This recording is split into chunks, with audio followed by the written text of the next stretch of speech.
bés bi àdduna wërngal këpp jagleel géej yi di 8 juin màggal nañ ko fii ci Joal suñu géej yi suñu ëllëg loolu mooy thème bi nga xam ne moom lañ tànn pour dëppook thème bi nag gouvernement scolaire bu école David Boilat dafa ñëw ngir jëmbat mangrove. ñu ngi fii ci Joal Fadiouth pour saxal ay mangrove. ñu ngi fii parce que waa APRAPAM ñoo ñu invité le 8 juin. c'est le bisu géej gi. am na njëriñ parce que dina permettre jën yi ñuy grandir bu baax ndox mi mooy tax nit ñi di dund bu baax pour nit ñi bañ a sànni mbalit ci géej gi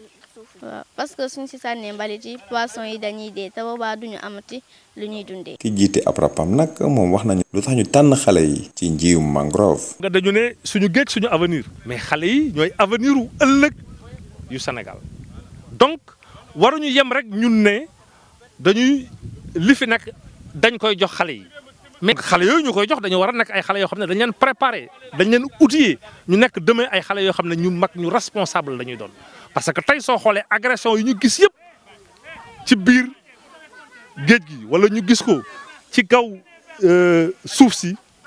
lu ci ëpp ay mag ñoo koy def. lu jege ñeenti hectare la xale yi jëmbat ñu fàttali ni mangrove am na solo lool ci alamu géej gi fii ci AMP Joal bi rek ñaar fukk ak juróom-ñeenti xeetu jën ñooy ñëw foofu ngir jur.